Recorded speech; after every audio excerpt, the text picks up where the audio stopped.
Good morning. Hi. It is Tuesday, February 10th, and I'm T. Waldron. This is my cat Pumpkin, and we're joined by our moderator, Imran Hossain. So I hope you're having a great day today. I hope you're staying warm.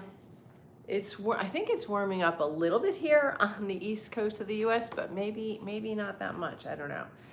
I think tomorrow it's supposed to get warmer too. So maybe that's hopeful thinking. I don't know. Anyway, let's do a little bit of deep breathing and just become present and go within. So if you can, close your eyes. Let's slow down our breath. Inhale through your nose and exhale through your mouth. Good morning. I'll check the chat in a few seconds. I'm just going to keep my eyes closed and we're going to just do some deep breathing together. And welcome if you're new. We do a little bit of deep breathing and then we do usually some inspirational content and you can share what you think about it. And inhale and hold it. And then exhale and hold it out. This is box breathing that the Marines do to calm their nervous system and become present. And it's really useful throughout our day if we ever use it to get regulated and become present. Inhale and hold it. And exhale and hold it out. And inhale, hold it, and exhale. Excellent. You can continue breathing slowly and deeply. Hey, Dustin, welcome back. Good morning to you. I hope you're having a great day. Okay, so we have been reading from our book, The Complete Works of Florence Scovel Shinn. She was a metaphysician from the turn of the century, and she self-published her first book, The Game of Life and How to Play It, in 1925. That was 5 years after women had the right to vote here in the U.S., which is, it's pretty impressive that she self-published a book, at that time. And her wisdom in the book was really incredible. So let's see what she's got to say. I'm just going to flip to a page. Okay, so this is from one of her books called The Secret Door to Success. And she likes to she thinks of the Bible as allegory. Hey there, is it Alan? Welcome. Yeah, so she looks at the Bible as allegory. So she'll quote different portions of the Bible and she uses them as stories or, parables like Jesus did. So this chapter is titled Look with Wonder. Okay, it's on page 2. I turned to page 208, but this is the beginning of the chapter is 207 here. And here's the quote. I will remember the works of the Lord. Surely I will remember thy wonders of old. That's Psalms 77:11. And the words wonder and wonderful are used many times in the Bible. In the dictionary, the word wonder is defined as a cause for surprise, astonishment, a miracle, a marvel. Opensky in his book, Tertium Organum, calls the fourth dimensional world the world of the wondrous. He has figured out mathematically that there is a realm where all conditions are perfect. And Jesus Christ called it the kingdom. Yeah, hi there. Hi, Nathaniel. Welcome. And thanks for the hearts. We might say, seek ye first the world of the wondrous, and all things shall be added unto you. It can only be reached through a state of consciousness. So I'm wondering, maybe she's talking about meditation, because I try to get to that state where everything is perfect and, when I'm meditating, and maybe that's what she's talking about. I'm not really sure. Okay, let's see. Jesus Christ said, to enter the kingdom, we must become as a little child. Children are continually in a state of joy and wonder. That's so true. The future holds promises of mysterious good, and anything can happen overnight. Robert Louis Stevenson, in A Child's Garden of Verses, says, the world is so full of a number of things we should all be as. So let us look with wonder.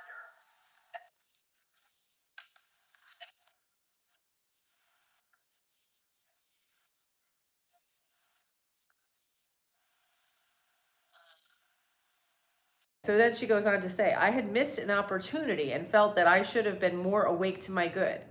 The next day I took this statement early in the morning. I look with wonder at that which is before me. So she missed an opportunity and she felt kind of bad about it. So the next day she just said, I don't want to miss anything. I want to see these opportunities. At noon, the phone rang and the proposition was put to me again. This time I grasped it. I did indeed look with wonder, for I never expected the opportunity to come to me again. So she's basically saying, take those opportunities, be open to them. And I'm going to add to that, Florence, that sometimes opportunities come to us and they're disguised as something else. They may look like misfortune or something bad.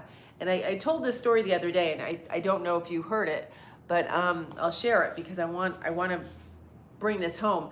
I was doing business with somebody a few days ago, and someone who this person has been doing business with for some time came in the room, and they just went off on my colleague and just eviscerated him, and they were just really rude and mean.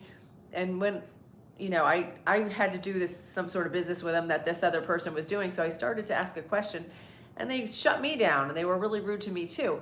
Now, the old me, before I went through all this work, I would have been stressed out and wondering, well, how can I continue this business? And, what am I going to do? This is terrible. I would have defined it as something bad. But now I try to define everything is happening for my good. So I took that as a gift and I said, how is this going to help me? And I said, you know what? I'm going to completely restructure our agreement so that I avoid these pitfalls that this person just was saying that this other person is involved in, so that we could go a totally different route that's even better, simpler, better, and more effective. So that, potentially, upsetting situation, I looked at it as a gift and did not allow my emotions to get wound up in it. And now it's simplified my life and made it better. So, I encourage you to try to find things that maybe seem like they're unpleasant, seem like they're not what you'd rather have, not what you prefer, and see if you can learn from them or a different path that might even be better. So what do you think about that? Oh, thank you so much, Chiara. Yeah, her name is Pumpkin. She is 17. So thanks for noticing. Pumpkin, you have a new fan. Do you want to say hi? Nope, she's a cat. Thank you. Yeah, so sometimes things can happen to us, and if we can try to find a way to, if we believe, I finally truly believe this, that everything happens for my good. Like, there's not even a choice. I'm like, okay, it's up to me now to find out how that's going to help. And it takes us out of that victim mentality that's very easy to fall into, that we're all taught to have, this happened to me, woe is me. And it's really easy to behave like that in your whole life and see things happening to you rather than for you. But if you can shift it, it really empowers you to live your best life. Yes, no coincidences. Someone did tell you that.